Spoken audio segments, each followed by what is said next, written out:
Okay, just give a few seconds. I'm just doing a live stream and I will start the session. Okay, we are live now.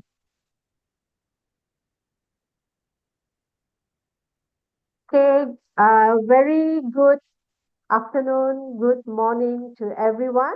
Greetings to everyone. Welcome to the 16th GNU Postgraduate Research Symposium or GlobalNxt University. I want to welcome everyone. My name is Dr. Jane Florianen. I'm from the School of Business, GlobalNxt University, and I will be your moderator for today's session. Now, before we proceed with our first presentation, I would like to invite our respected professor, Dr. Rana, to share a few words with us. Prof, the floor is yours. Thanks a lot, Dr. Jane, for this. And first of all, I would like to welcome all those who are attending with us today and say congratulations for those who are presenting today for reaching to this stage. Just to let those, because as a starting from January 2026, we start doing our research symposium open even for outsiders to attend, for industry experts also to attend, because we want to expose our learners to present their work not only to their peers, not only to the lecturers, which they are it's familiar faces for them. No, we want them also to be ready to maybe get questions from outsiders, get questions from industry experts, get questions from whatever type of questions they must be ready to answer, and that what will make them ready for the future. So it's our, I believe, is 17 symposium, if I'm not mistaken. Sorry, a 16 symposium. So earlier we were not doing it regularly, but starting from January 2026, we start doing it twice a month. We ask our learners, those are in the doctorate level, to present their work before they go to research stage, research proposal stage, and before they go to their viva voce. So here during this session, you're gonna to see a lot of new topics. You're gonna to see a lot of new ideas. You're gonna to see how our research learners are ready to present their research, how they are doing their research, how they are arguing their topics or their research questions, okay? So all the best for everyone. Thanks a lot also for the supervisors who are also attending with us today, because they want to see how the learners are like ready to present, and that give them the advice for to get also ready for the real session with their assessors.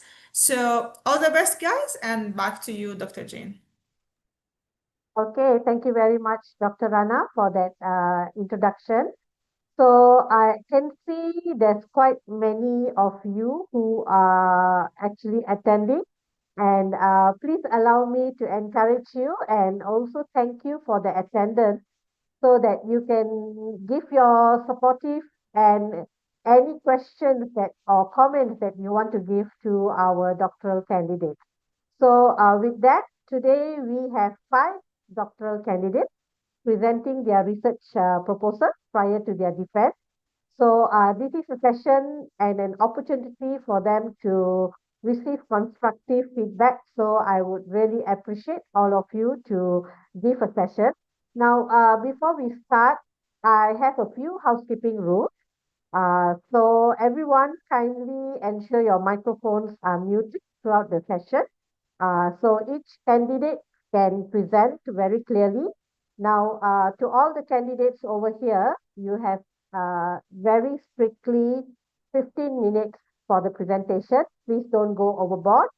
And at the 13th minute, I will indicate 2 more minutes, and the presenter must wrap up promptly so that to give way for the question and answer session. So with that, please let us maintain a professional and supportive environment throughout the session. Thank you very much for your support. So right now, I would like to invite the first doctoral candidate, Budapum Wangsri Mongkol. Can you please share your slide? Thank you. Let me share my screen. Um,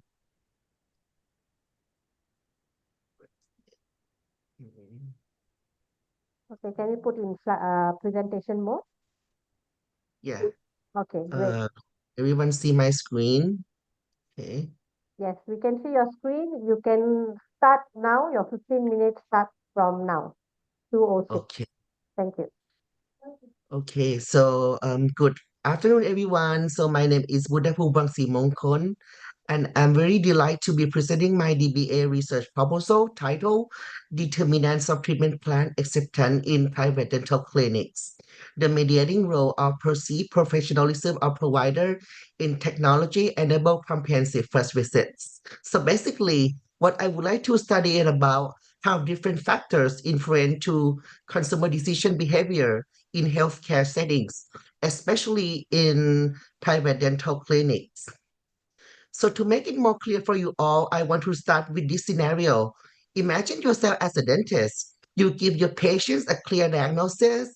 They have seen digital images of their condition and they well understand the risk of delaying treatment. So basically, everything is well explained, including the cost of the treatment. But they still say, I'll think about it, or decide not to get a treatment right away. The patient is not confused at all. They often agree the problem is real, yet the decision to process does not happen. So what's wrong actually? Um, this tells us something important. There is the gap between professional recommendation and patient commitment is not purely clinical. It could be psychological, which we are about to investigate. So the hesitation of the patient can bring negative consequence to not only the patient themselves, but also the clinic. When the patient delay or decline recommendation care, their oral condition often worsen over time, making the treatment more complex later on. This also increases clinical risk, treatment time, financial burden, and eventually patient discomfort. So for the clinical perspective, low acceptance, low acceptance rates disrupt care continuity and reduce effectiveness of long-term treatment planning. This also affects revenue predictability, staff scheduling, and resource allocation. Explanations for non-acceptance care are oversimplified as cause or fear, but the question is, are there other factors that influence patient decision? So for the existing risk literature has examined multiple dimensions of patient experience. So for the first dimension, is service delivery factor, especially comprehensive first visit quality. This includes clinical competence, communication clarity, and billing transparency. Together, they influence how patients interpret care quality. So for the clinic, reputation itself also play an important role. Factors can include credibility, ethical images, word of mouth reputation. Together, they shape expectation even more the visit.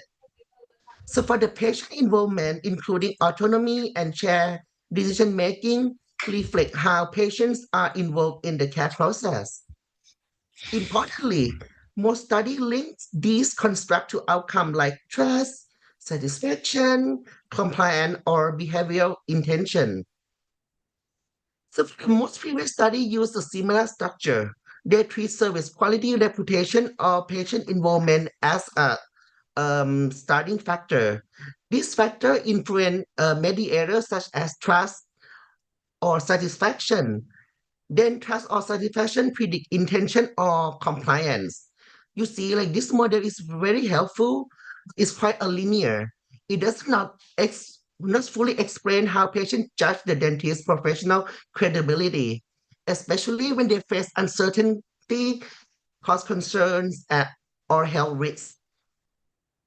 Also, technology-enabled care is often not clearly included as the main driver in these models. So in my study, I suggest that perceived professionalism of the provider is very important. It reflects how patients evaluate the dentist as a competent, credible, and trustworthy. I propose that perceived professionalism may act as a key mediator, linking service experience and technology use to treatment acceptance. So this slide shows the fully conceptual framework of my study. So you can see on the left, we have 4 key drivers during the first visit. You see the comprehensive first visit quality, clinic reputation, technology enable care quality, and patient involvement. So at these 4 factors influence patient perception of the provider professionalism and professionalism that affect the final outcome, which is treatment plan acceptance. At the same time, for diver may also affect on treatment plan acceptance as well. So the models allow us to test both direct and indirect relationship. In short, this framework explains not only what influences acceptance, but also those influences work through perceived professionalism. So this slide presents the logic of the research question through a 3-layer model. So the layer 1 represents the experimental driver during the comprehensive first visit quality, clinic reputation, technology-enabled care, and patient involvement. Layer 2 is the psychological mechanism, perceived professionalism of the provider. Layer 3 is the behavioral outcome, treatment plan acceptance. So the 5 research questions around this structure. RQ1 tests whether the 4 drivers share perceived professionalism. RQ2 examine whether these drivers together with perceived professionalism influence treatment plan acceptance. RQ3 focuses on mediation, testing whether professionalism perception acts as psychological link between experiment and acceptance. RQ4 identifies which driver have the strongest overall impact. RQ5 further confirms the indirect pathway through professionalism. So this research objective translate those into practical and theoretical contribution. First, the RO1 aim to understand how perceived professionalism is formed during the first visit. This helps explain how patients interpret service, technology, and involvement signal. Second, RO2 focuses on decisions outcome, identifying what direct influences treatment plan acceptance. RO3 and RO5 address the core theoretical contribution, testing whether perceived professionalism function as a psychological mediator between experiment and decision behavior. This moves beyond simple direct effect models. Finally, the RO4 provide managerial value by determining which driver has the strongest overall influence. Together, these objectives ensure the study explain not only relationship but also mechanism and practical implications. So like this slide lists our hypotheses derived from the research model. Rather than reading them individually, I would like to summarize how they structure in the next slide. So to simplify, hypotheses fall into 4 structured groups.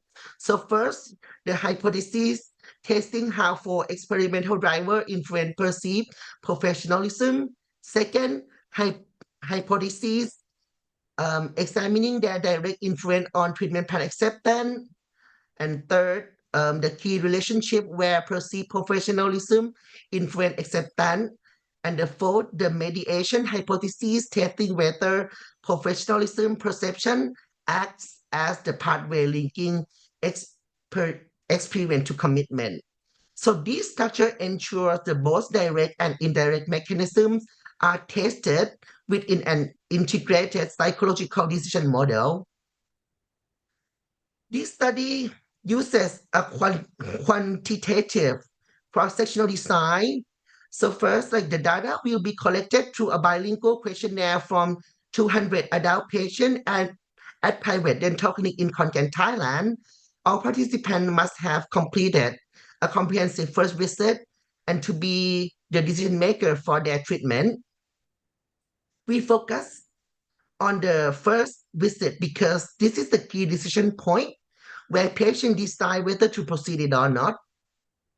The questionnaire measures in the four driver, perceived professionalism and the treatment acceptance. We will also control for demographic factors such as age, prior dental experience, and perceived treatment complexity. So the sample size is appropriate for PRS SEM analysis, and ethical approval and confidentiality will be strictly maintained. So for the analysis, I will use PRS SEM with mass PRS. This method is appropriate because the model is predictive, includes multiple latent constructs, and taste mediation effects. So the analysis has two stages. First, first I will access the measurement model to confirm reliability and validity. And second, I will evaluate the structural model by testing part, coefficients, effect size, predictive relevance, and mediation. So mediation is central because the study purposes the experimental driver influence treatment acceptance through perceived professionalism. And by testing both direct and indirect part, we can determine whether professionalism fully or partially explain the decision process. The result will identify which the driver matter most and whether perceived professionalism acts as the key psychological channel in the first visit decision. And now, this is the questionnaire. And this kind of research in dental clinic setting has never been done before. I have to make some adaptation from the established question from previous research. And this slide show of the question measuring first visit ถ้ายังไม่ quality มีเคสก็ให้ adapted ไปอย่างละ2อ่ะ okay, adapted from established service quality and healthcare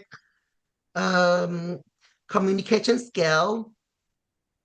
This item captured technology-enabled care quality, focusing on visual explanation and technology reliability. This section measures clinic reputation through credibility, professional image, and word of mouth. And these items assess patient involvement, autonomy, and shared decision-making. And last but not least, this final item measure perceived professionalism and treatment plan acceptance. So, how confident am I with the experiment? 2 more Well, minutes. this slide presents the pilot study conducted with 35 participants to assess the reliability of the measure instrument. In this pilot study, called alpha for the all construct exceeds 0.8, indicating good to excellent reliability. This confirmed the questionnaire item consistently measure their intent construct. Therefore, the design of survey is ready for the main data collection. So to conclude, this study contributes at 3 levels. Theologically, it proposed perceived professionalism as a key psychological link between patient experiment and treatment acceptance, educating service to one structure model.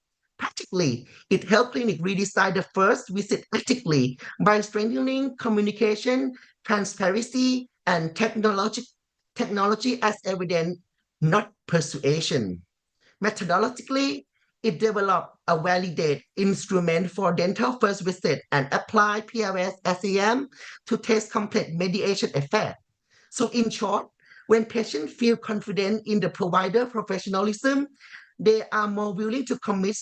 Strengthening that confidence may improve both patient outcome and clinic sustainability. Thank you for your attention. I welcome your question.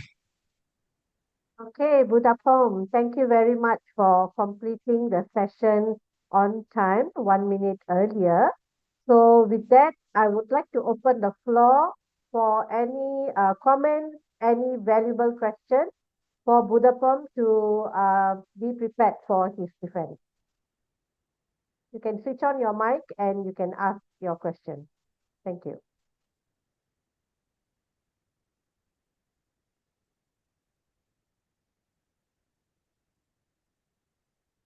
Maybe Dr. Aki, you may have any comment or question.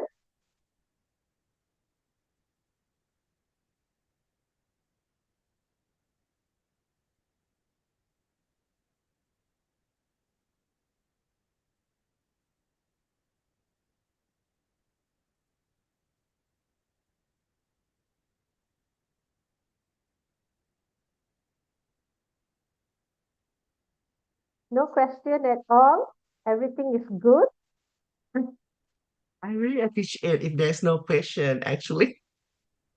I try Okay. to make it most All right. clearly. There is someone who has sent a chat message. Actually, it's a question. Let me just help to read. Okay. Mr. Ramachandran is asking, is there any limitation to this study? Yeah, so this we do the research in just only the city, Konkan city. So in the future, we can do like gain more level, like a country or globally in the future. That's the limitation of my research study. It's just a study. Thank you for your sharing and explanation. I hope, Ramachandran, you are happy with his answer. So anyone, okay, thank you very much, Mr. Ramachandran. Anyone else have any other questions while I request Abhishek to get ready with his presentation? One more question, please. One more question from one more person.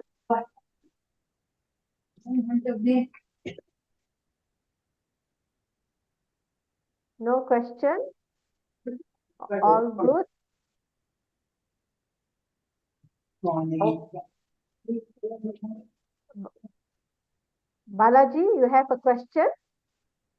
No, Okay, I'm going to mute your. yeah, I've muted. Sorry. Okay, so okay, I have Shiv Charan. This is to Budapest. What is your Yeah, it's sample true. size? So it's 200 sample size because I followed her rule of thumb Mhm. for this. I want to show this one pointer is for 10 samples. So it's around 19. So I collect 200 as a sample to read from the theory. Okay, all right. So with that, thank you very much for all your comments and to help Budapest for his defense session. So all the best, Budapest. You can unshare your slide and let's get ready for Abhishek to share your screen. Hello, ma'am. Hope I am visible and audible. Yes, you are. And Uh, also I want to congratulate Dr. Alex for guiding Budapom's paper. Thank you, Dr. Alex. Thank you, Dr. James. He is very dedicated. Actually, he is the dentist. So the topic is fit with his research context. Thank you very much. That is excellent. That is really excellent. Thank you very much. And let us move on to Abhishek. Can yeah, you share your slide? Okay, your slide is visible. yeah, Please put in presentation mode. yeah, sure. Okay, so Abhishek, you have exactly 15 minutes. On the 13th minute, I will just remind that there's another 2 more minutes. Okay, so with Sure. that, over to you. All the best. Yeah, sure, ma'am. So my study is into it's a study of managerial decision making in AI-based cybersecurity adoption. Evidence from it's an a collection of evidence from managers and senior professionals on trust, risk, and organization support. Right. I'll go to the next slide. So, background on the study is that due to rapid expansion of cloud, IoT, remote work environments, etc., the AI attacks and especially into cybersecurity field have increased exponentially. So, economic impact, as you see from ENISA 2022, is around 4.5% of global GDP spent on these defense of these attacks or due to these attacks. So problem with AI and AI versus reality is that AI may be faster, but it may be black box. The transparency might not be that transparency accuracy might not be as expected. So I'll move on to the next slide. So technical research gaps, as you see that we have fragmented focus, that currently a lot of focus is going into intrusion detection, but lesser into other parts like phishing, insider threats, integrated um, threat landscapes, lab to reality mismatch, which is the lab outputs, the lab experimental data, and the outputs may not be similar or matching with the real world outputs. Then the main part is a missing managerial perspective. So integrated research examining how managers evaluate AI cybersecurity tools, considering trust, risk, and organization support, organization context, which is remaining still absent from the existing literature. So as a consequence, misaligned AI investment in underutilized tools despite significant organization expenditure. So I'll move on to the next slide. Research problem. So as you know that adoption of AI is mainly the decision making is taken by the senior professionals and managers in a firm. So the issue with that is high uncertainty, limited transparency of AI systems, significant organization consequences. So existing adoption cannot be explained by technical capabilities alone. Managerial trust, perceived risk, organization context jointly shape adoption intention. So there is a need to establish a causal relationship between technological perceptions and psychological mechanisms and other organization factors. So if I tell you the condensed problem statement, the problem addressed is a lack of explanatory understanding of how managerial trust, perceived risk, and organization context influence adoption intention of AI system cybersecurity beyond just technological considerations. So next, my research objectives, research questions, and hypothesis all are aligned, which simply explain the relationship of different variables in my model, which I'll come to later. So basically, each will explain. These are the variables which are organization support, perceived usefulness, perceived ease of use, adoption intention, trust, perceived AI performance, as well as risk. So all these are explained here, how they negatively or positively influence each other, and I'll come to the next slide and explain that as well. So this is pretty much aligned, research questions and hypothesis or research objectives. So I'll come to my model structure. I mean, what all I've considered as part of the model. So I'm basically integrating three different models. One is technology acceptance model. The second is technology organization environment. The third is the trust risk framework. So sandwiching or integrating all these three, because we need all three, because it's related to AI and cybersecurity, where trust and risk is paramount, considering these variables. So TAM, we have the core variables from TAM, which is perceived usefulness, perceived ease of use. Then we are considering from TOE, organization support, readiness, all that stuff. And from trust risk framework, we are considering risk, AI performance, trust as a mediator. So combined integrated framework explains how major variance in managerial adoption decision, providing comprehensive theoretical foundation with the study. So this is my actual model. So adoption intention is the dependent variable. All these are independent variables, where you can see organization support, perceived ease of use, perceived usefulness having direct relationship with adoption intention. However, perceived risk and AI performance, for these two, trust is the mediator for AI adoption intention. So this is the overall relationship. Perceived AI performance directly impacts trust. Perceived usefulness adoption directly impacts adoption intention, which are all mapped with the hypothesis as well. Perceived ease of use directly impacts adoption intention. Perceived risk indirectly, I mean, inversely affects trust. Organization support directly impacts adoption intention. Perceived AI performance directly, I mean, trust would be the mediator and would directly impact adoption intention. And similarly, trust is a mediator for perceived risk as well, but it will be inversely affecting adoption intention. So this is a basic summary of literature review that I did. So this will basically speak about various I hope I'm audible still. uh, can anyone confirm? Yes, yes, you are Yeah, audible. okay. Go ahead.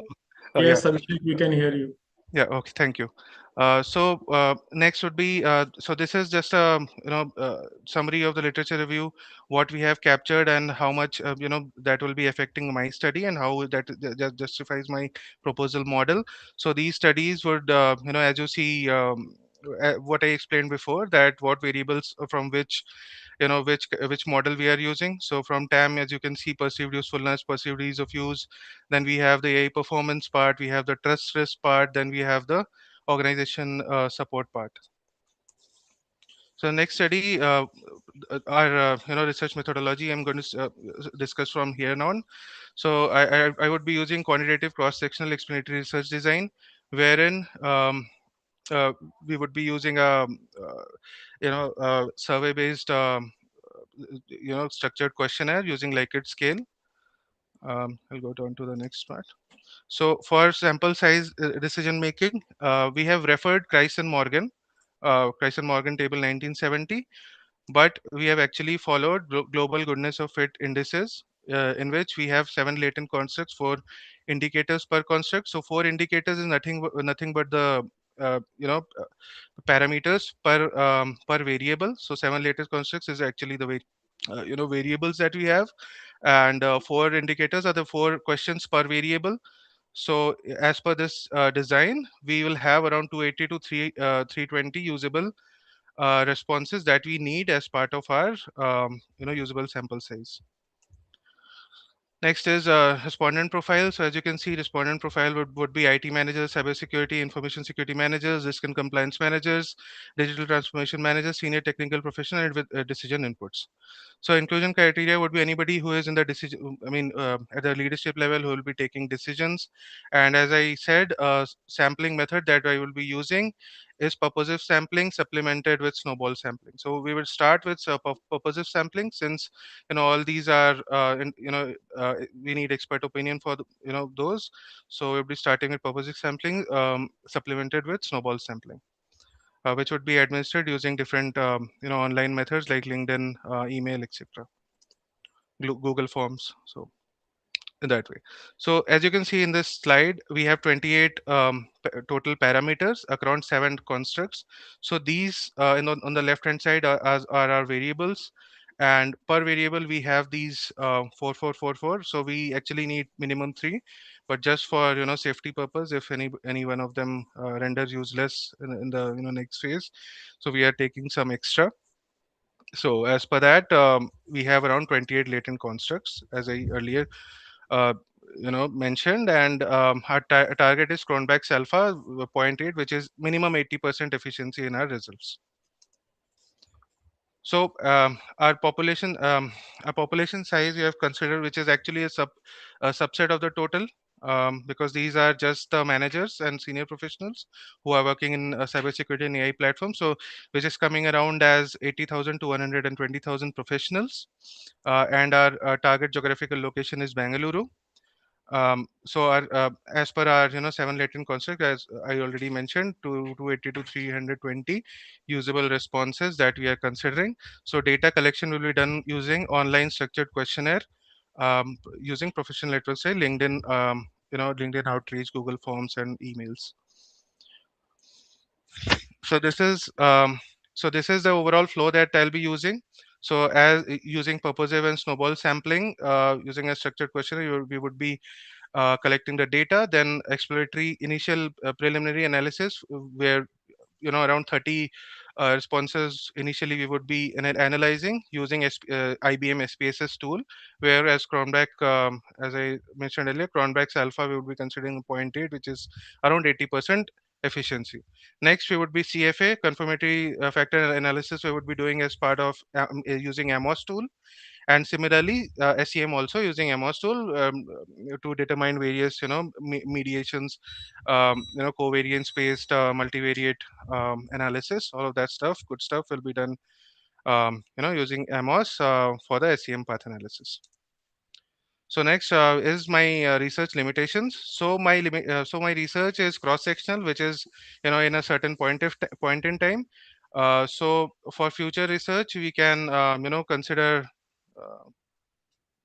Hold on. Yeah, I'm so sorry. How do I get back? Yeah. Yeah. So for future research, we can instead of a cross sectional, we can do a longitudinal research, which could last around 12 to 24 months, and also instead of just one city, we can do a cross country. But all this will take a lot of time, human resource availability, and financial support. So if anybody wants to take this up, they can. Um, yeah. So next is brief outcome. So this study is expected to reveal how managerial trust mediates the relationship between AI performance perceptions and cybersecurity adoption intention, integrating TAM, technology adoption model, technology organization environment, and trust risk framework to guide responsible AI implementation in organizations. That's all. Any question and answers? I'm up for. Okay, thank you very much, Abhishek, for doing your presentation well below the time given.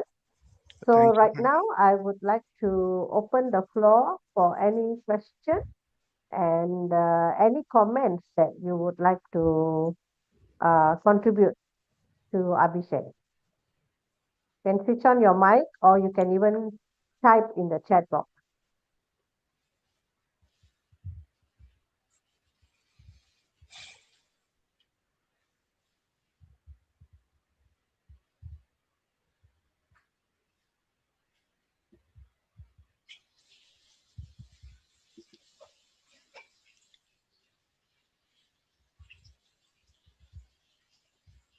Okay, let me start a question to Abhishek. All right.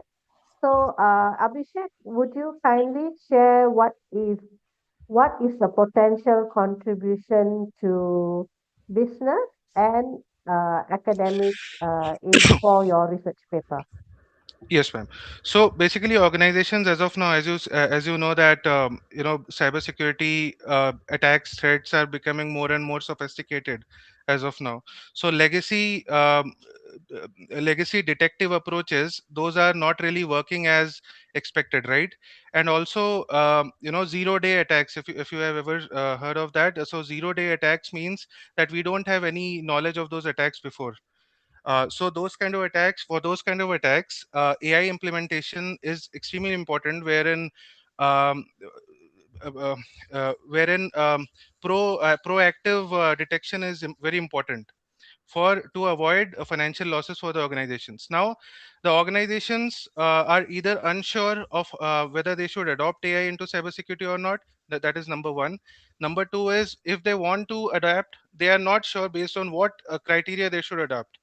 And even if the managers, when they are taking those decisions, they are not really sure on what factors they should adopt the AI, or what model of AI they should adopt, what Mm, kind of whether they should go with random forest, or whether they should go with other kind of support model, deep learning. So black box nature of AI, unpredictability, the um, those kind of issues are there. So managers need to know, or the organizations need to know exactly what, based on what factors we should adopt, and uh, what are the exact scores, like as I mentioned, Cronbach's 80% that thing. So based on what things we should adopt, that should be very clear. Otherwise adoption will be incorrect adoption will be done, and it would not be useful. Money will still be lost, and there'll be no use of that, or either organizations will be too timid to even adopt. So that's the main focus of my study. okay, thank you for the explanation. Did I miss this on your slide? Did you have a slide on potential contribution to business and academic? Did I miss that Potential contribution to business. in So your brief slide? outcome I have. Okay. So may I suggest you for your proposal or for your defense, if Hmm. you could just add one more slide Okay, indicating that potential outcome, then it will carry a lot of weight for your paper, for your understood. presentation. Okay? Understood. Yeah, I already have that in my proposal. I'll add it here in the slide as well. Okay. Thank you so much. Yeah, thank And you. what about anyone else want to give any feedback or any question for Abhishek in preparation for his defense? You can also type on the chat. I can help to read the comments or the questions. In the meantime, I have Balaji who has commented to Abhishek. Good presentation, Abhishek, and all the best. Thank you, Balaji. Okay. Anyone else? Any comments to help Abhishek in his presentation? Nobody? Everybody is good? Everybody is happy with Hi, Dr. Abhishek? Jen. Yes, Dr. Ake. Yeah, I heard that you uh, asked me for the put the boom question, but Oh, that I was think not much because I earlier. have the because I have the dental treatment. The same question is about the sample size and the sampling technique. I think only 200 is too small for put the boom, and I asked for the DPA candidate for the sample size and sampling technique, please. Yeah. Oh, So, may I answer that, ma'am? just 1 second, Abhishek. Sure. I think Dr. Ake is referring to Buddha Pom's The question. same question. It's the same I think the question. same question. Yes, yes. Okay, Abhishek, go ahead with Yeah. your defense. Am I screen visible? Yes, yes, it is. So it's not 200, it's 280 to 320 usable responses that we are expecting. So as you see, this method is called global goodness of fits indices. So where we are considering degree of freedom as between 140 to 160, considering we have a mediator called trust variable in our model. So 140 to 160 degree of freedom that is acceptable. Then these are the conditions that we are again considering: null root mean square closed fit, which is 0.05, then our MSEA, then again 0.08, desired power 0.8, which is our 80% threshold. So considering these numbers, our n is coming, if we consider n as 200, which will be 65%, which is insufficient, 200, which is 0.75, which is marginal, then 280 to 300 yields 0.8, which is 80%, which is acceptable, and anything over 320, which will cross 85%, that we are considering. So that is the reason we are considering our usable sample size as 300 to 320. So hopefully that answers your question, Doctor. Okay. Good answer. Yeah, Thank you. thanks. Thank you so much, Dr. Ake, for that query. So anyone else has, I open the floor for one more question for Abhishek. Anyone else? You can also type on the chat box. Okay, so Abhishek, congratulations. I will wish you all the best in your presentation. And Thank yeah, so let us move on to Shift Sharon. You can. Ma'am, I'll take 5 seconds to thank my supervisor, Dr. Rana, for all her enduring, support and all the guidance over the last, lot of months. And I would really like to thank you, Dr. Rana. Yes. And all of this, I'm so prepared because of her only. Thank you. Okay, I want just to comment one thing here, and I believe it may be beneficial for others. Abhishek, when he started to write his thesis, he was too much into technical things because from his background, he's from IT background. So the first draft I received is can be okay for maybe PhD in IT or anything which is not business. Okay. We worked a lot. I know I was sometimes like pushing him a lot that no, I will not accept, I will not even approve. It's no way until he did the changes. So what is my advice for everyone? When you are doing a test, I know that you have your own professional work, you have your own experience, like maybe you are in IT, maybe you are in other industry which is not related to business. But you are doing your DBA, so you have to bring that experience to solve a business problem, to solve, to reflect as you are getting a doctorate in business administration. Then your topic will be okay. So this is advice for everyone. I hope that we can take it. Thank you. Thank you, ma'am. Thank you, Dr. Rana, for that valuable advice. So, yeah, all the best to you, Abhishek. And next person in the list is Shiv Charan. Would you please kindly share your screen? Yes, Dr. Jaya.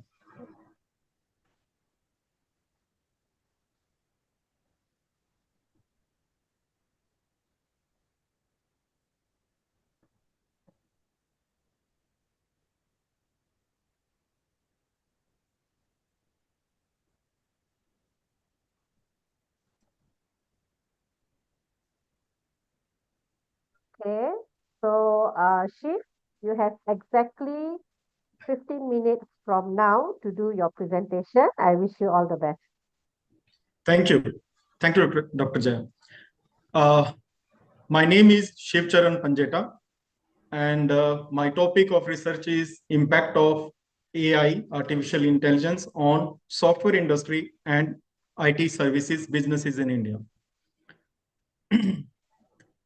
So, starting, I am myself a business owner. I have multiple IT businesses in India and abroad.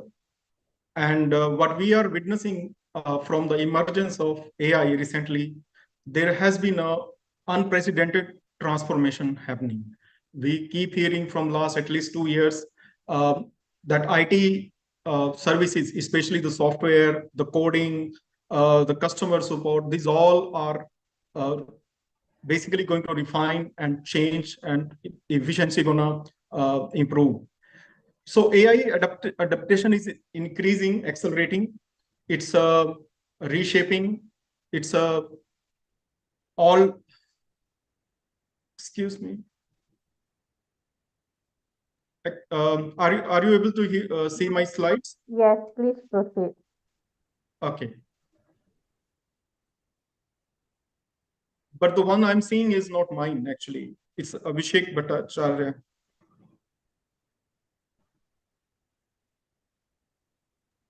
We Okay. can see your screen. It is I've stopped showing sharing. background of the study. I've Okay. stopped sharing mine. Yeah, sorry. Okay, so yes, so AI adaptation is accelerating, and it's reshaping business model. Full consequences of this transformation are still unexplored, requires attention from strategists and researchers. So the context is that if you look at it, the recent publications and research papers, you will notice that AI may cause job losses, change in demand for IT services, and due to automation, there has been an ability to generate code logical function faster than humans, and that is another interesting fact that we are continuously evolving and we are observing in the world. Modern AI coding assistants are very powerful. They can even beat the expert level human coder and developers. So the World Economic Forum has in 2023 reported that AI adoption could automate up to 43% of the task hours in IT-enabled companies, and that's the direction the world is heading. The IT services and all the company involved in this kind of businesses are looking forward to this kind of predictions and seeing, I mean, how the world is transforming. So the problem is anyway clear. As a business owner, even I do have these questions. I keep asking myself. AI is expected to have a huge impact, which is clear. But will it be positive? How it will impact the profitability? How it will impact the labor intensive outsourcing? Companies' revenue. This is the area which needs to be kind of like studied and understand. So lack of integrated imperial research linkage, adaptation of financial and outsourcing outcome creates uncertainty for executive and policymakers seeking information to make informed decisions. So uncertainty about AI's impact on revenue, unclear impact of AI adaptation on profitability. These are the main problems that we, not only me, but I'm sure every business probably is looking forward to. So the research question I have is, how does PLS-SAM explain the relationship between economic factor, IT developer skills, AI adaptation, IT service profitability, outsourcing revenues for IT companies in India?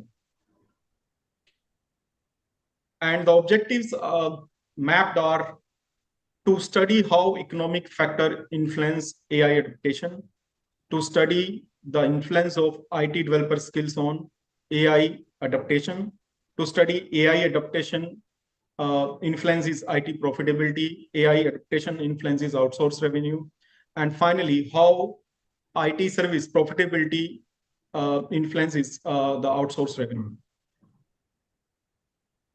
So if we look at it, literature, we know that AI is not a new term. It was coined long ago by John Carthy and other researchers in 1956. Case studies from both local, global and Indian IT companies shows how IT integration has led to measurable improvement in cost reduction, software quality, and speed. The accessibility has output has been very fast. Deliverable has been very, very quick.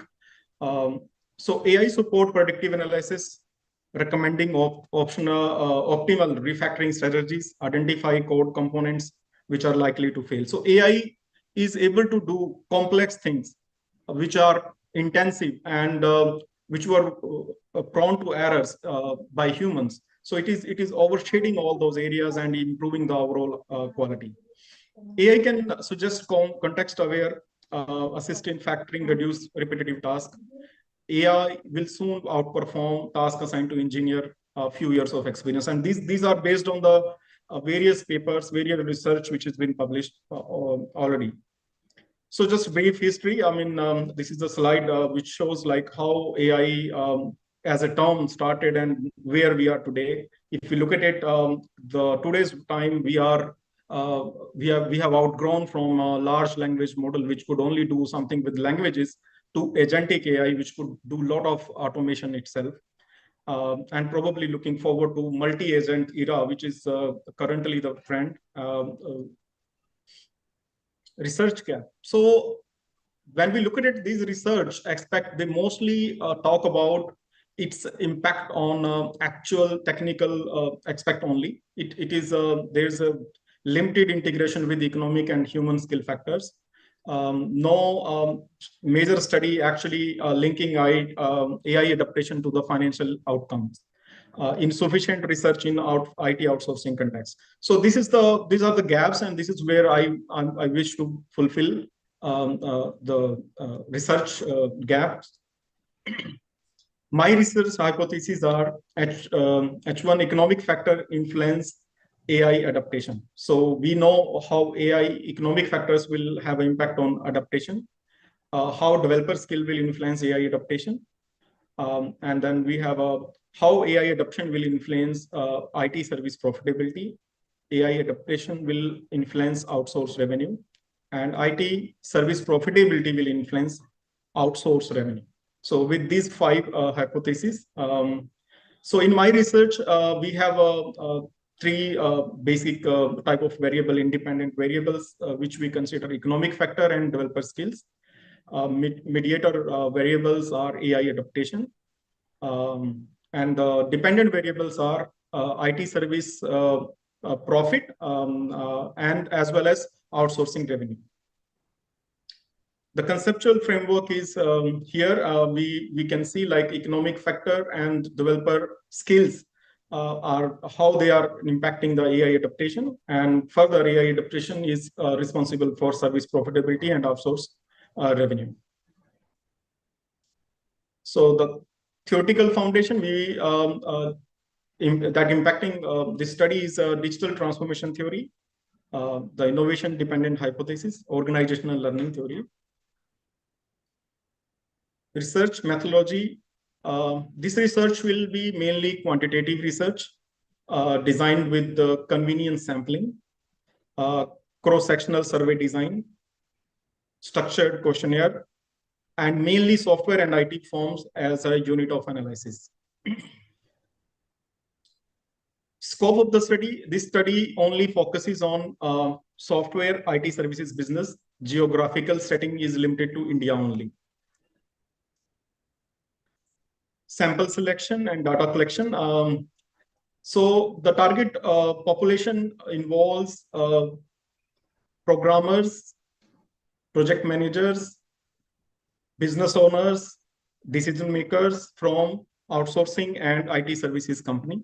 Sample size based on 95% confidence level and 5% margin of error, based on formula, can be calculated approximately 385.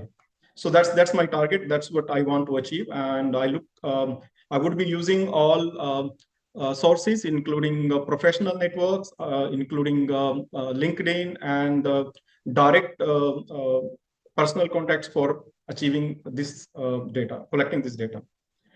So the questions would based on Likert scale, which is a 5-point scale, which has a 1 to 5 rating, 1 being the strongly disagree and 5 being the strongly agree. Questionnaire development.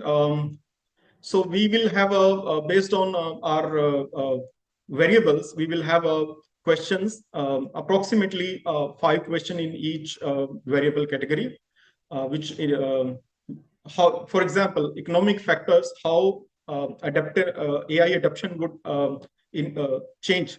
Macroeconomic conditions will encourage AI adaptation. Industry-wide IT spending trends influence AI-driven solutions. Help organization maintain competitiveness during the economic fluctuations. So similarly, regarding the IT developer skills,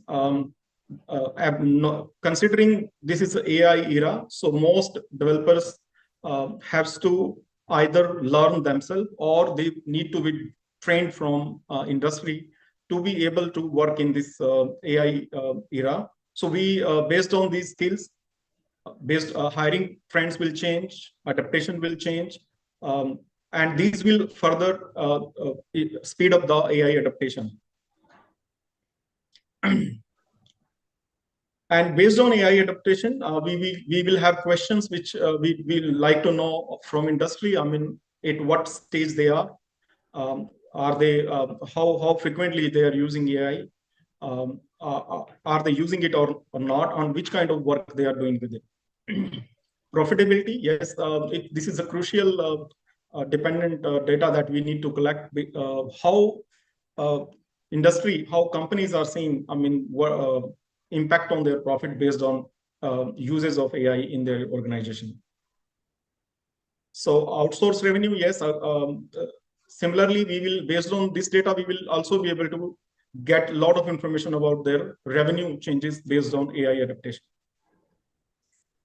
Data analysis would be done using PLSM method, partial least square structural equation modeling, suitable for prediction-oriented research, handle complex models and latent variables. No strict normality assumptions here. Potential contribution to research. The biggest contribution would be linking AI adoption to the firm's financial performance, which is profitability and outsourced revenue. How exactly economic factors and developer skills are accelerating AI adaptation decisions in organizations. Addressing growing intersection between AI and software industry. Critically evaluate how AI adaptation influences core business function, ranging from software development, testing, to customer service and delivery. Offer evidence-based insight for executive and decision maker in IT services firm. So in fact, I mean, this is a most relevant research for my own uses, and I'm sure companies like mine, they would be interested to know the outcome of this research. Limitation. The biggest limitation is with the available resources, I want to conduct, because this is a very big, vast field, and we can't consider it as a globally. So we will be limiting our research to India only. Sample size has been considered to be 385, which is reasonably, I would say, based on is a small, I would say. study primarily rely on self-reported data collected through survey. Since AI technology evolved rapidly, the organizational workforce impact observed at any one point could be significantly changed based on upcoming advancement in the technology. So these are the limitations I see. So AI adaptation is strategically critical for IT services. Economic and skill factor drive adaptation decision. AI reshape profitability and outsourcing models. So I have in appendix, I have a questionnaire sample that I'm preparing, and it would be probably delivered using Google Forms and wherever possible by email link. So these are the references for this particular slide, and thank you so much. And before I close, I must thank Dr. AK for his continuous guidance and support, and being very, I would say, accommodating me despite my busy schedule and not being able to probably available all the time. Thank you so much, Dr. AK, and GlobalNxt University. Thank you. Thank you so much, Shiv, for your presentation. Very interesting topic, and of course, within the time given. So with that, please allow me to open the floor for any questions or any comments to improve Shiv's research proposal presentation later. Dr. Jayanti, can I have a can I Yes. comment on this, please? I'm Balaji Yes, here. please, Hi, Shiv. That Balaji. was thank you. Shiv, that was an excellent presentation, and it's very topical. Your topic is also very currently topical, especially given therefore yesterday's IBM's experience, the crash in the market. Maybe you could also add how the market reacts to, stock market is reacting to these IT services. Since you're talking about IT services firms, if they are publicly listed, the stock market is also reacting. For example, IBM's 15% crash day for yesterday was primarily due to same AI thing where due to Anthropic's thing. So it might make sense if you could introduce that point also, because that is also making a lot of sense. A lot of companies are getting wiped out. Many companies are going out of existence because of introduction of AI. Many companies are losing their stock price, and investors are also losing a lot of money in this regard. But otherwise, it was a very nice presentation. And my only worry is because I have just finished my thing. How are you going to collect 385? I'm sure you, with your contacts, you will be able to look at collecting the data from 385 companies, because many companies also are not very open in providing this data, or sharing their experiences. Probably using your personal experience, you will be able to collect this data. Otherwise, it is very nice, and I really look forward to seeing your final presentation, because it will be very interesting. All the best, Shiv, for your defense also. Thank you, Balaji. Yes, you are right. I think we are going through a time which is very, very crucial. Not just small companies, but bigger companies are making bigger news in this AI arena. And like you said, I think stock market itself could be another research topic. It involves not only just the IT people actual impact, but it also involves the sentiments and the global investor mindset. So I frankly believe, I think investigation or research on how world global economical stock market behaving based on AI could be another interesting topic for research, and I will do probably if time allowed me. And I will definitely discuss it with my guide as well, Dr. AK, and see if there is a possibility we will accommodate. But I want to keep my research more focused on my core agenda, that was how exactly AI is going to impact in today's time businesses revenue, and how exactly how profitability will basically slide based on its impact. So I want to keep my research to be focused so that I don't lose my asking too many things could probably dilute the core agenda. So I want to stick to my core objective, but I will consider that your feedback. Thank you, Balaji. Thank you, Shiv. Thank you. I'm not asking you to move away from your thing. I thought as additional that could also be one of the Absolutely. points. That's all. But Absolutely. This otherwise, is it is interesting, very, of very course. focused. Very Very nice. Thank you. Yeah. Thank All you the so best. much. Thank you. Thank Yes, you. Prakash, Thank please. you so much, Balaji. I have a message here from Mr. Prakash. Could you please switch on your mic and proceed with your question to Shiv?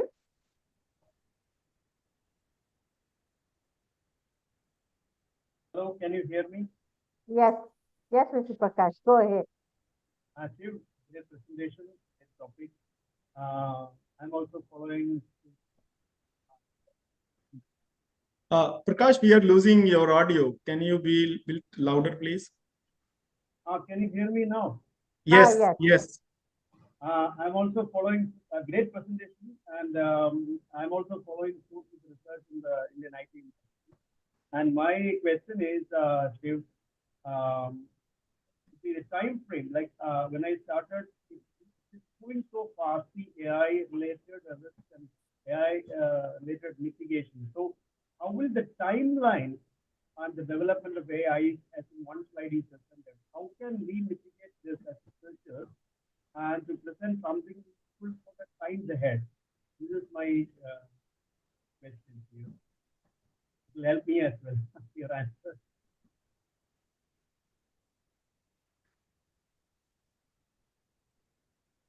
Prakash? Yes, yes. Okay, well, Prakash, I actually kind of like could not fully clearly understand your question as of now because the voice was very low. It would be good if you can type it for me, please. I really, Yes. really want to.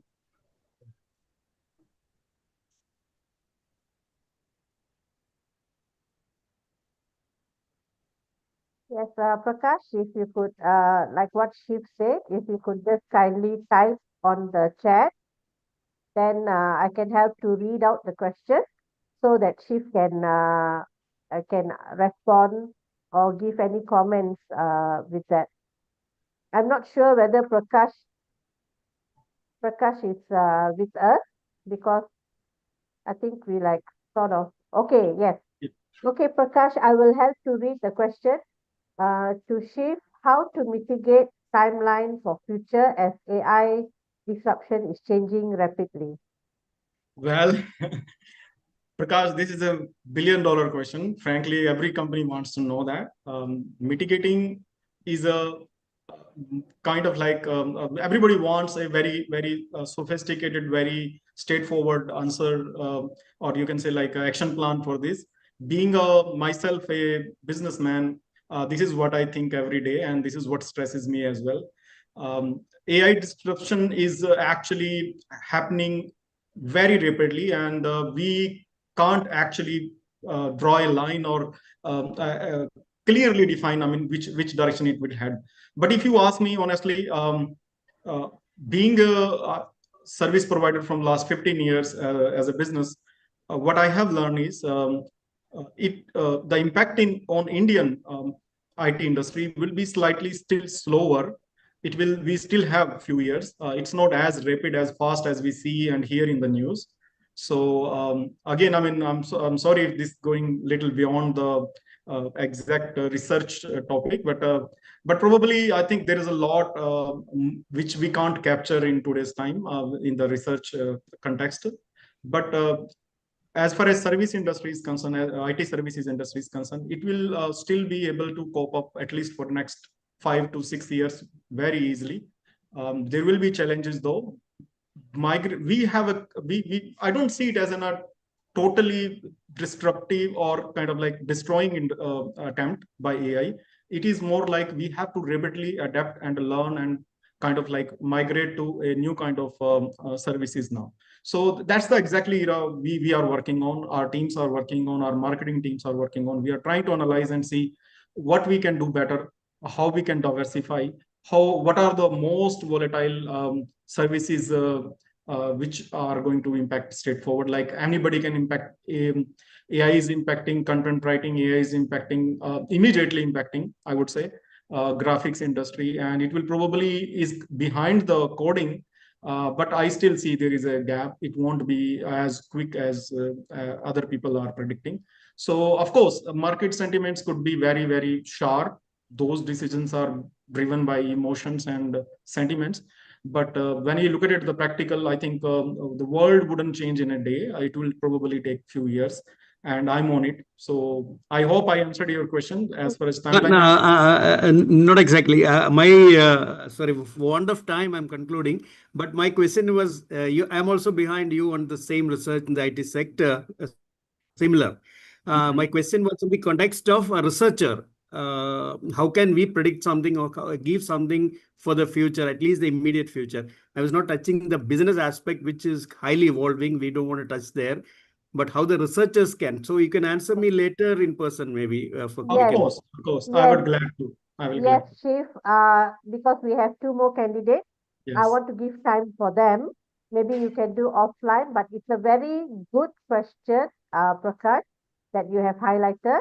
Thank you very much. In fact, I also have a few questions, but to be fair to the other two presenters, I will have to conclude Chief's session. And thank you very much for your presentation and your title. Very, very interesting. So with that, I am going to invite the next doctoral candidate is Raghunandan Amber. Could you please, Chief, could you unshare your slide and give way to Raghu for his presentation? Thank you. Raghu, Yeah. just get ready. Thank you, Jaya. Dr. Jaya, thank you so much for moderating this session. Thank you so much. Okay, most welcome. Please unshare your screen so Raghu can proceed.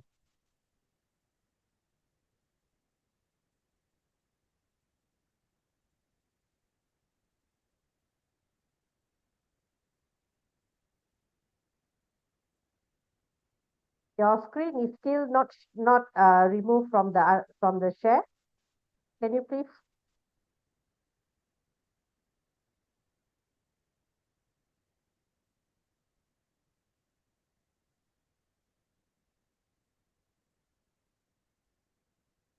Okay, all right.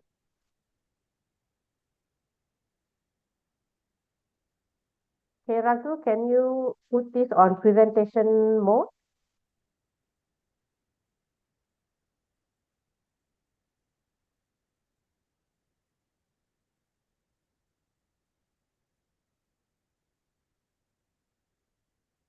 Okay. All right, Raghu, you have exactly 15 minutes from now. So over to you for the presentation and all the best, Raghu. Yeah, thank you so much, Dr. Cheng. Um, Hello, everyone. Good day to everyone. This is Raghunandan. So my supervisors are Professor Dr. Rana and Dr. Jain. And for my research proposal, the title is Strategic Decision Making for Hybrid Cloud Adoption, a framework for balancing AI-driven capabilities and compliance constraints in an enterprise environment. So for the agenda, we will be walking through the introduction, literature review, the research methodology, and finally the research outcomes. So for the background of the study and the research context, over the past decade, the enterprise information system have structurally transformed. There is a tension between the openness of public cloud infrastructures and enterprise governance requirements. The AI-driven workloads are heavy compute, which requires large parallel data processing and high throughput, which could be accomplished in a large public cloud clusters. The hybrid cloud gives the advantage of processing confidential data on the private systems, whereas the LLM, like the AI-driven, can be carried out in the public infrastructure. Because of the advantage of selective elasticity, and hybrid approach gives the power to expand without losing the control. Whereas the compliance here is no longer just a requirement, it influences the enterprise technology strategy. Moving over to the problem statement and the research gap here, the existing literature, it is mainly technical and operational issues have been discussed, like cost optimization, interoperability, vendor locking, and efficiency. And there has been a very less insight on how strategic importance of hybrid cloud adoption with AI-driven capabilities and compliance requirement are carried out. AI capabilities are noted as a future research scopes in these studies. The literature has not sufficiently covered how enterprises' perspectives are on the AI-driven capabilities, which are very critical at the pre-adoption stage of strategical decision making. However, the governance and compliance structure also has been discussed mostly as a post-adoption in a regulated environment. It has not been sufficiently theorized and it has been fragmented how AI-driven capabilities and compliance shapes the strategic decision making in hybrid cloud adoption. Over to the research objectives and research questions, and these are the one-to-one mapping. So for the research objective one is to understand how AI-driven capabilities influences the enterprise IT strategic decision making in hybrid cloud adoption. And objective two is to understand how the role of compliance in as a moderating factor affects the AI-driven capabilities on strategic decision making in the hybrid cloud adoption. And the third objective is to develop a strategic hybrid cloud adoption framework which integrates the practitioner's perception of AI-driven capabilities and compliance constraints in strategical decision making in the hybrid cloud adoption. For the theoretical positioning of hybrid cloud adoption, the hybrid cloud adoption goes beyond the technical setup. It requires the strategic understanding of organizational perception, technological performance, governance maturity, and compliance requirements in a continually changing regulatory environment. AI-driven capabilities in a hybrid cloud, they enable predictive analytics, orchestration, and adaptive decision making, which could enhance the efficiency and perceived relative advantage. The compliance here binds the data handling, privacy, and sovereignty, which affects the perceived compatibility between the hybrid cloud models like organizational policy and the industry standards. The hybrid cloud is just not a cost saving incentive, but a resilience, compliance, and a regulator coherence in a modern paradigm and complex in digital enterprises. So, these can be aligned with the diffusion of innovation theory by Rogers, such as relative advantage, compatibility, and complexity, whereas the triability and observability are the attributes which has shown less significant in regulated enterprise environments. Over to the conceptual positioning of AI-driven capabilities and compliance. Here, AI-driven capabilities are the strategic enabler in the hybrid cloud automation. It enhances efficiency and perceivability advantage, also enhances compatibility and perceived complexity in the distributed environments. Whereas the compliance in the enterprise context, it is increasingly embedded into the architecture design rather than a post-adoption strategy. It influences data sovereignty, jurisdictional control, auditability, and workload placements. The conceptual focus of this study is to understand how a hybrid cloud shaped by AI-driven capabilities and compliance, whereas AI-driven capabilities enhances the technology capacity, whereas the compliance acts like a moderating factor, influencing the enterprise cloud adoption decision making. The proposed conceptual hybrid cloud adoption HCF framework. So how we have seen that AI-driven capabilities, these are the influential driving factors for the DOA constructs, which has been viewed as a conceptual lens. For example, the machine learning language over here, as an example, can impact the relative advantage and also enhances the compatibility. And another example, like high compute AI, like LLMs, can enhance the relative advantage and also introduces the complexity. And here the compliance here acts like a moderating factor, and these can be interpreted as data governance, regulation policy, auditability, data privacy, risk and trust, which moderates and influences the workload placement like public versus private cloud, where the sensitive data can be kept on the private cloud, whereas the AI large level models which needs a scalable AI training can be placed in the public cloud. Together, they gives the agility and control. Over to the research methodology, the research design. The qualitative exploratory design is employed in the study because hybrid cloud adoption is influenced by AI-driven capabilities and compliance, and organization judgment and varied interpretation. It cannot be directly observable or measurable using predefined variables. And also, interpretive approach is being proposed because it induces the qualitative inquiry to understand how practitioners explain or perceive the decision making in the actual organization setting. And the theoretical guiding lens is the TOI, which gives the guiding lens and like how a hybrid cloud adoption has been perceived as an innovation process and also as a guide to the qualitative question and coding, such as relative advantage, compatibility, and complexity. The semi-structured interview is also being proposed because it gives the guided DOI construct and also as well as flexibility to probe the AI-driven capabilities and compliance within the organizational context. The participation selection and sampling strategy. The sampling strategy here. Purposive sampling with snowballing is suitable for the qualitative inquiry for selecting participants engaged in the enterprise hybrid cloud decision. Because of the purposive nature, the target population here are selected as enterprise level IT professionals with direct operational experiences on the hybrid cloud environment. The geographical setting here, the India is selected because of the information-rich context relevance to the global context of operation. And the sample size, based on the previous studies, and 15 or more participants are selected to offer depth and variation until data saturation point is achieved. The data collection and ethical consideration. The data collection method, a semi-structured interviews via Teams or Zoom, an optional online semi-structured questionnaire for asynchronous participation. Ethical consideration. Ethical approval will be obtained prior to data collection, and voluntary participation in informed consent is also provided. Anonymity is ensured throughout the data treatment and data analysis.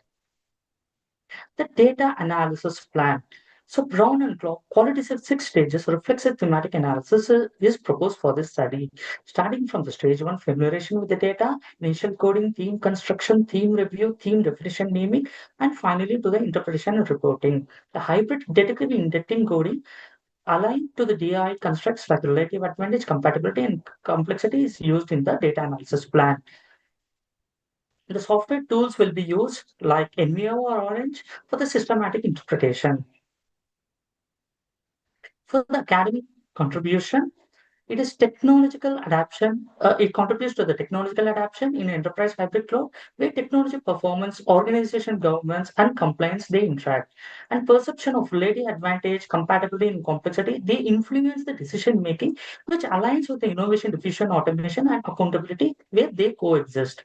For the business contribution, the proposed HCA framework is intended to support the reflective evaluation of the hybrid cloud decision, strategically considering the AI-driven capabilities and compliance as a pre-adoption strategy, the governance alignment and strategic preparedness for leaders and architecture with compliance as moderating factor, not as a limiting constraint. The scope and boundary of the study. The hybrid cloud focus is here on enterprise level. It excludes the individual user behavior and technical settings, such as AI-enabled workload and regulated events is the focus of the study. The selective AI-driven capabilities, for example, shown in the study like ML automation, high compute, other emerging AI paradigms are not included to preserve the conceptual focus. These are the proposed research timelines. Somewhere around, I'm planning to start the ethics clearance and everything from the March. And finally, the final submission I'm expected to complete before the end of August, or I have given a generous buffer over here just for the reference purpose. And these are some of the reference I have used in this study. Thank you. Thank you for your attention. Thank you so much, Raghu, for your presentation and also to be right on time. So please allow me to open the floor to any questions, any comments, any feedback to help Raghu with his proposal defense later. Anyone?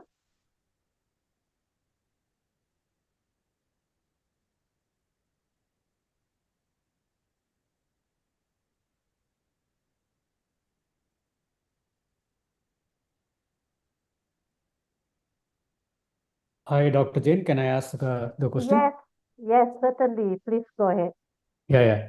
Raghu, excellent topic. In fact, I would say like both in you're taken enterprise as a topic, but if you look at consumer also, we're looking at LLMs running on the phones like iPhone, where we have an option to choose to run certain information on the phone and certain the public. So excellent thing. And also on the IT infrastructure part, there it works in a different way where this hybrid cloud and AI is now picking up pace, on-prem solutions and also a public thing, like what Anthropic and OpenAI is trying to do in the recent AI summit as well. So I would say like a very relevant topic, and I think right timing for your topic as well. So congratulations on that. and excellent structured presentation. My only question to you is like, why didn't you choose like the quantitative method, and why the reason of only choosing qualitative, looking at the size of the IT industries? Yeah, very excellent question, Sajid, and thank you for your appreciation. Uh, the topic here is actually to understand how AI-driven capabilities and the compliance they affect the hybrid cloud adoption.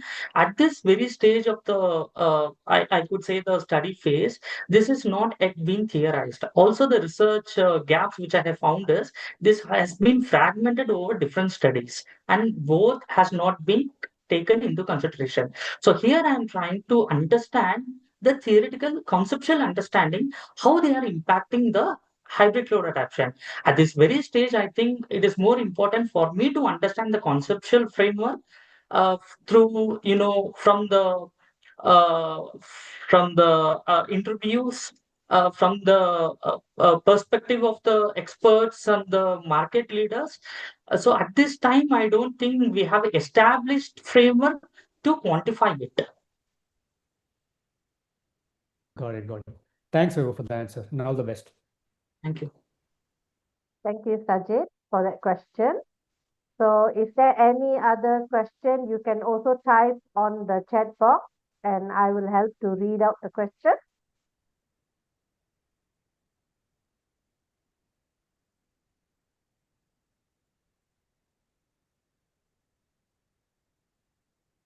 Okay, so Raghu, there's no question. Everyone understand your presentation. So thank you very much for the session. And if you could unshare your screen, I will then invite Mr. Rukmal Caldera to do his presentation.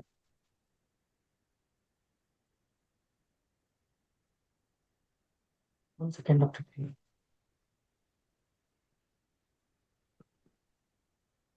I'm not able to unshare it. I'm sorry, it got stuck. The screen got stuck somewhere. Okay, it's okay. You try to unshare it. We'll give you a few seconds. We'll just wait. So Rukmal, just hold on with your sharing screen first. Sure, okay, Andy, sure.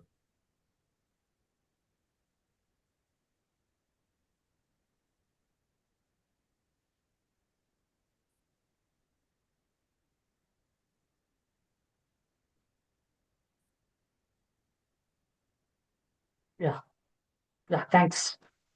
Okay, so Rukmal, go ahead. Please share your screen.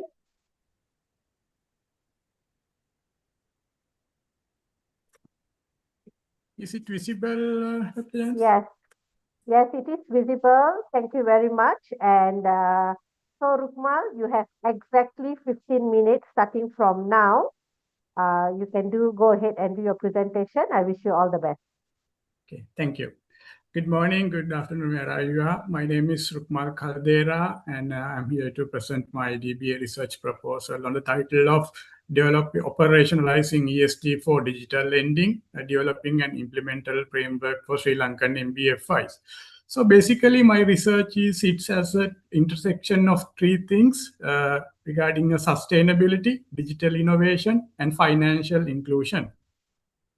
So this is the basic idea about the abstract, which I'm going to present in next 15 minutes. I will detailed explanation will provide that in go through the slide by slide. And this is the agenda. Basically start with 3 chapters and the expected outcomes and why this research is matter and the research limitation. So I've used several abbreviations. In fact, before diving into details, I think it's my duty to quickly have a glance about these things because there are several abbreviations I use in the slides in going forward. Okay, so start up with my presentation. I think you are wondering about why I'm choosing NBFI, that is called the non-banking financial institution, rather than not dive into the established banking industry. So let me explain this because as per central bank annual report in 2023, the NBI sector comprised with 42 licensed financial companies. So they currently managing 12% of financial system assets. But the latest record is statics. In fact, is that I looked at the about 35 asset growth is in year 2025, rather than the banking industry is just only the 22 in the Sri Lankan context. And we all know there are huge penetration of new computers like digital banking, the neo-banking concept in the financial sector. So there are potential is the growth in the NBFI sector in the local context. So at the moment, the NBFI are servicing everyday economic needs of the basically the SMEs like consumer finance, leasing, hire purchase, and the microfinance sector and the small business. So these are not the kind of Wall Street operations. They are deeply embedded in the household consumption and the local economic development. So let me start with my research problems of where we are dealing with here. So Sri Lankan NBFI currently facing, I call it as a structural mismatch, because think about how traditional ESG assessment work. It's built around the manual process, a kind of relationship managers do going to visit sites, and they conduct interviews with the customers, and they make qualitative judgment based on the context or the interviews with the customers. But it's kind of it's a very human intensive and very judgment based process. On the other hand, how the digitalization actually operate in the context, it's everything now, it's automated, it's kind of algorithm process application in kind of processing within the minutes. It's not unlike in old days in the getting several days to process. So decision based on the quantifiable data points, something like standardized rules and the instant calculation. So basically there's no room to borrower is to assess the everything within kind of the lengthy process. So in come to the environmental practices, these two systems, in fact, now the ESG practice is evolving in the markets. So practical framework is necessary for NBFI to dealing with these digitalization aspects as well as the ESG framework in going forward. So the practical perspective, currently there are no kind of framework. The literally they don't know how to translate the good environmental practices into data field or algorithm processes. And another implementation part is the most NBFIs are kind of the well-developed vendors platform are they using to rig their current system. So these systems is kind of prepared, not isolated for the exact requirement for the NBFI, but is kind of the platform. For example, vendors develop these things to kind of 10 to 15 NBFI, but when we are going to embed it ESG practice into there, because the system has the limitation, because you can't change is just a mere in tune down few things. So there's a practical implementation part at the moment. So this is my research gap. So I'm talking about what actually missing in current knowledge. There are 5 critical gaps I have identified. Number 1 is the conceptual gap, because nobody at the moment don't know how to figure out the current qualitative EH principles like environmental responsibility or the fair labor practices into these quantified inputs and algorithmic decision digital platform. So there's kind of the translation framework simply doesn't exist at the moment. And the second one is the empirical gap. because this all the research we have focused on big bank and the large corporate in developed markets. It's not the emerging market concept. So these institutions apparently with dedicated ESG teams and sophisticated data system and strong infrastructure to build up the new coming into the systems.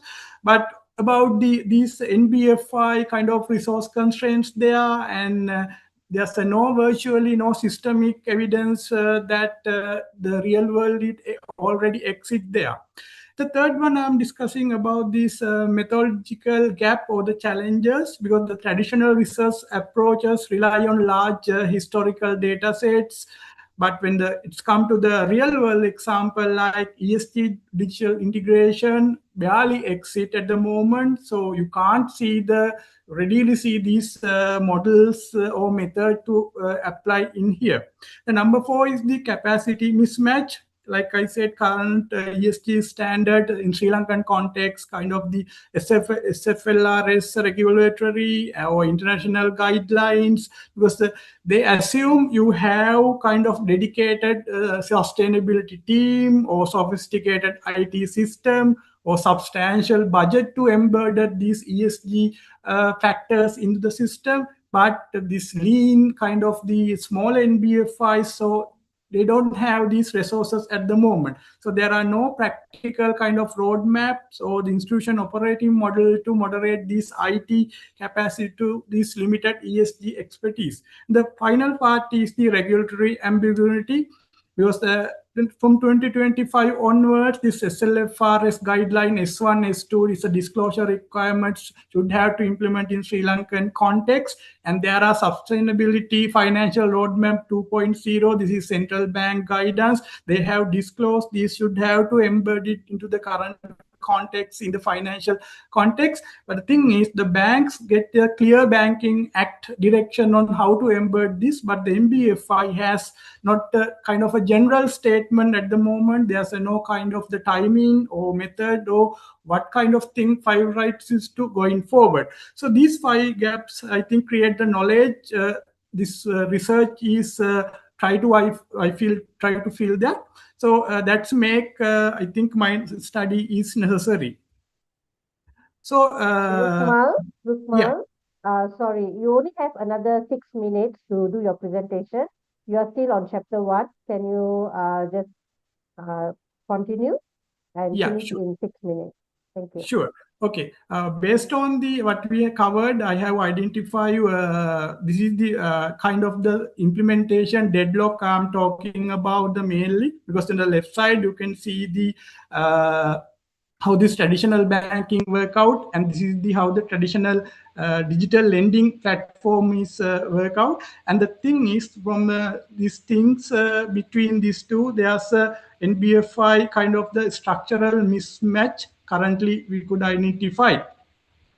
And on the top of that, this is the dual imperative part where I'm talking about this regulatory pressure and how this competitive urgency is developed in current context. Like I said, the regulatory sustainability drive, you can see this SLFRS mandatory disclosure and the CBSL roadmap part. And from the right-hand side, this is a completion technology, because at the moment, the large NBFI like LOLC Finance currently processing 50,000 applications per month. So the Senkadagala Finance they have the approval process is reached to the 2 hours. So there are the things, digital kind of this NBFI, large NBFI, in fact, is already implemented that. So that part, the other should have to also have to go through this mechanism in going forward.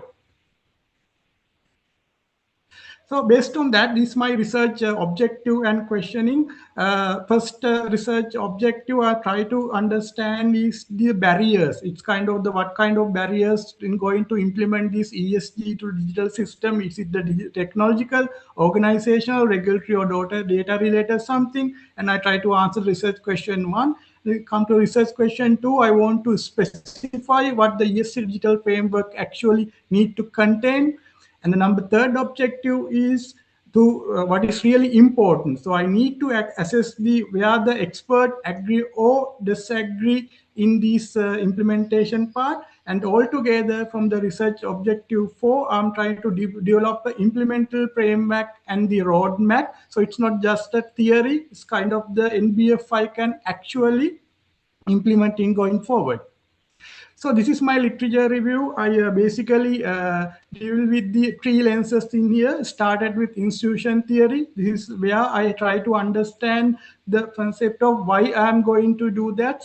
Like David Powell's framework, there are three pressures right now: regulatory and the the coercive, mimetic, and normative. So on that, I'm try to develop. I try to implement another theoretical framework is social technology system. This is discuss about how these could be applied, kind of the joint optimization, the technical, social, the regulatory, and data structure and task.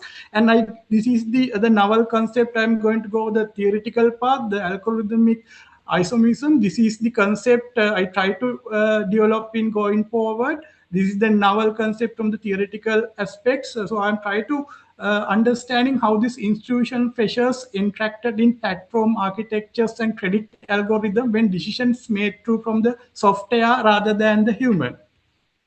And there are 4 dimensions I try to understand in here: the technology barriers, the organization barriers, regulatory barriers, and data constraints. And this is considering the altogether, this is my conceptual framework. So it starts with theoretical foundation, this is a barrier framework, then the qualitative data generation, and the data assessing part. So research methodology part, I'm using the qualitative. I think you're wondering why qualitative, because there's a little historical implementation data at the moment. So and semi-structured expert interviews, the purposive sampling, because I'm going for the expertise knowledge about my data samples. You cannot go through the border level of that, because I need the expertise side, because I'm doing my implemental roadmap. And I'm using the constructive grounded theory, because this is not the theoretical driven. So I'm going for the kind of the ground level reality analysis framework. And my triangulation and interviews and triangulation part, I'm going for interviews and documents that already what implement in the market, kind of the CBSL documents and publish NBFI reports that is discussed about this ESG and the digital implementation. And my fear debriefing, I try to understand whether it is capturing right. So I just does this reason my experience is validated. I try to go through the kind of 5 peoples that asking the problem is still existing in my research question is. And this member check-in and audit trail, I try to get into my supervisor about this validity in going forward.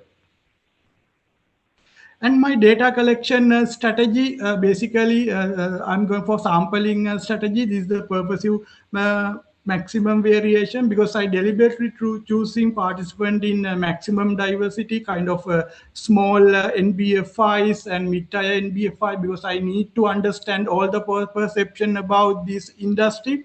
And I'm try to interview ESG and technical specialists, 2 to 3 samples, because they know how this ESG framework working, and the technology specialists giving me the feedback about whether these could be implemented, or where the drawback, or what is the challenges they face. And the 1 or 2 I'm using regulators is come from the central bank, the supervisory factors, and the external validators, where the consultancy kind of consulting person I'm using as to validate whether I'm doing this right, because these come from the expertise idea about the knowledge. So overall, this is the expected outcome.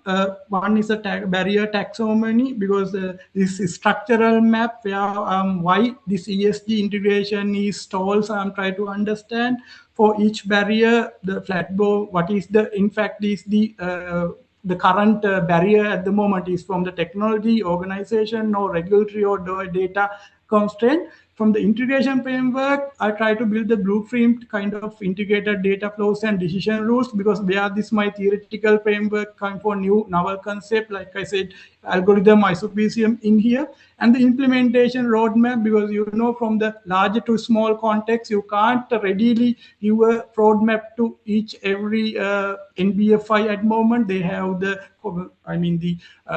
resources constraint like side, they have a budgeted constraint. So there's a phase processes. That's why I'm going to have an outcome to in here. And going forward, why this research is matters significant is it's kind of the regulatory perspective, because there are no kind of regulatory draw down lines about how to implement this NBFI in sector. So I give a kind of guideline to regulators. These are the challenges in going forward you have to address from the supervisory perspective. And the practitioners, this is because this the CEO asking about how do you going to implement, the management and the operational manager should have to have idea about this is the way I am going to implement. And the theoretical perspective, like I said, this algorithmic isomer, because there's a practical way of ESG coding, ESG regulators, ESG compliance into the software embedding. So this is the research limitation I'm talking about, because I'm only consider the NBFI sector in Sri Lanka, but there is a different perspective from the emerging constants. There I should have to go other geographical area as well. The sample perspective, I think I have to go more than that. And they are kind of the bias as well. And these are the references I used in this presentation. And thank you very much. Okay, thank you, Rukmal. Actually, you took additional 3 minutes for your presentation. So maybe on your research proposal, you need to improve on your time for the presentation. So with that, I would like to open the floor to any questions. Anyone have any questions for Rukma on his topic?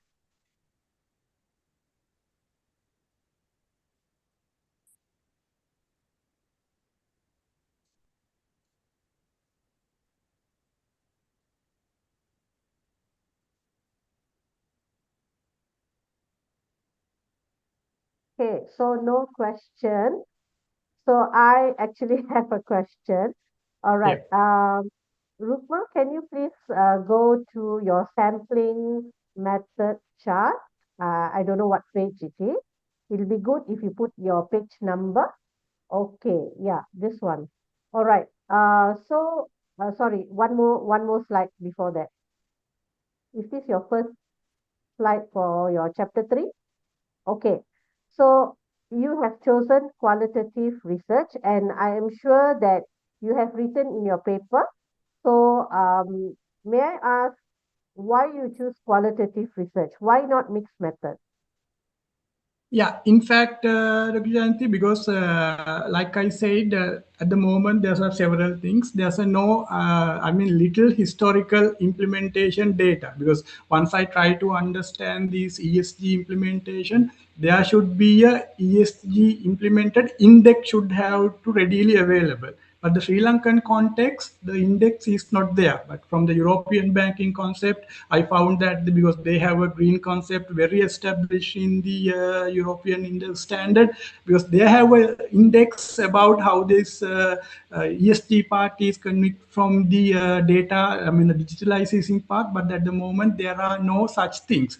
But the thing is, the second one is the expertise idea, because I'm going through these, because my sampling perspective, I think you can see that our cover up basically 12 to 15 samples, well diverse, because I have the top tier, what is called NBFIs with large asset base, and I have a middle level operational management, because they are the one who has currently tried to implement this one. And I am testing with the IT and the what is called environmental specialists. So these I'm getting from the expertise idea. So these things I think I should have to get from the interviews rather than going for the numeric database. So that is the basic idea that I'm purposive sampling method I'm applying here. because the thing is, I'm going for this. One thing is my algorithmic isomerism, because it's kind of a theoretical part, as well as kind of the roadmap I'm trying to develop for readily available for each tier in BF5 from the larger, middle, and the lower level. So that's why I'm going for this qualitative part. Very excellent response. Thank you so much for that. All right. So anyone else have any other comments or any questions for Rukma? Everyone? Can I have a comment? Yes, Dr. Rana. Okay, so just Rukmal, I was listening to your presentation and I see how you defended your choice of the method, like research method, to Dr. Jane. I want to advise you one thing. When you were presenting, you put, I can say, more than 70% of your presentation time into chapter 1. You put less than 1% for chapter 2, and you did put very less percent also for chapter 3. We as assessors, when you are doing your presentation for your proposal defense, yes, we are very concerned about your justifications, why you are writing this paper, this research, and all of this in chapter 1. But also we are very concerned to understand or know about your methodology, okay? So try to balance, try to not lead the listeners or audience to get bored from a lot of explanations in chapter 1, especially that, again, I'm talking here about your proposal defense later. Your assessors, they already read the paper. So yes, they want to see that how you yourself, you know, where is the strength of your paper. That's what they are looking for. Because when they are reading, they read their questions, they read your objective, they read everything. Yes, you have to put it, but you need to present it such a way that you are showing what is your paper adding value to the knowledge, to the industry, to whatever, okay? So here how you need to design your presentation. Remember also in your proposal defense, time limit is very strict. So here we are, for that reason, actually in the symposium on purpose, we reduce 5 minutes from the normal time of the defense. In the defense, you have 20 minutes. For symposium, you put 15.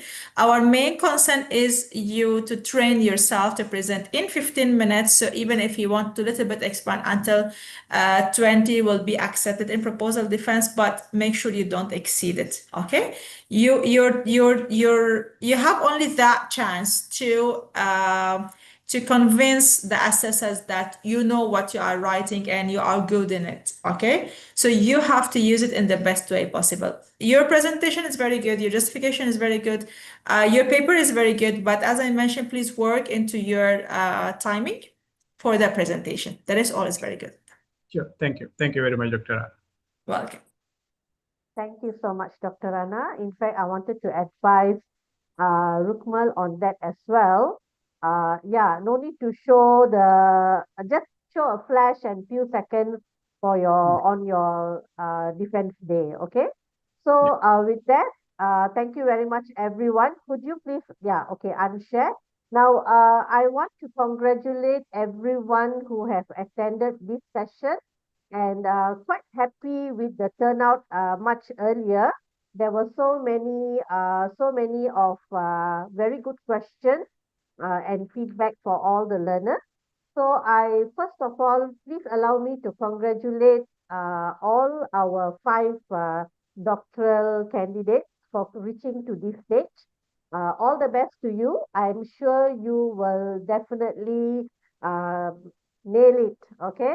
So do your best. And also, I would like to also congratulate to all the supervisors, the main supervisors, for guiding all these doctoral candidates. And therefore, with that, I would like to conclude this session. Thank you very much. And to those who are listening, we are going to have our 17th symposium on this coming Monday. So stay tuned for the announcement. Thank you so much. And with that, Dr. Rana, do you have any comments or anything? Thanks a lot for everyone. And I would like also to congratulate Dr. Jane, because today she got her first co-supervision learner to present, which is Raghunandan. So I can see that, yes, the outcome, it's very nice. So all the best for you, Dr. Jane, for like also later graduating Raghunandan and others. And as we mentioned, thanks a lot for everyone who's here. And as the others, fine to open your camera and let's have the background, our virtual background. Let's have a picture together. Yeah, let me see. Who is not okay? Sajid, you are not using the background. Okay. -2 marks for your Viva. Who's else not using the background? Let's see, Abhishek. Abhishek, I think he's Paulson. Abhishek, where's your background? Yeah, I'm Oh my trying to. God, can you believe both of them are my supervisees and both of them are not following? Oh my God, you made me feel so bad, guys. Okay, let's see others. Prakash, can you open Muhammad Badruddin and like maybe Nong? If you can open your camera, we'll be more than happy to have you in the picture. Dr. R, sorry, I don't have the background. It's fine. You open the camera, so next time you add the background, okay? If you are okay to open the camera. Thank you, Dr. Muhammad, for opening the camera and like thank you for being with us also today. So, Prakash, can we have you on the camera? Is it fine? Yes, Non? 1 minute, 1 minute, 1 minute. Yeah. Let's take a picture. Yes, we're gonna take a picture once everyone they open the camera. Let's see, Paulson, if possible. Okay, by the way, one of the things not good about AI, they cannot open the camera. So we have the AI with us, but AI, he cannot be in the camera, so it's so bad for him. So I'm not sure about Paulson. So Dr. Jane, can we have the first picture? Okay, I think what I will do is I will just remove the AI. Oh, okay, nice. Yeah, good. Okay. Okay. Just 1 second. Yeah. Okay. So Paulson, if you could just switch on your camera just for a few seconds. Let's quickly take a picture. Otherwise, it's okay. Yeah, I think you can go ahead. Okay, so everyone look at the camera, smile. 1, 2, 3. Okay. Yeah, that's. All right. So I have captured. Thank you so much, everyone, and wish you all the best. And see you on next week, Monday. Thank See you, you. Doctor. Thank you, Dr. Bye-bye. Chandni. Bye. Thank you, all Thank you. presenters. Thank Great you. job. Thank you, Priyat, and thank you, Thank Dr. you. All Bye-bye. the very best. Rana.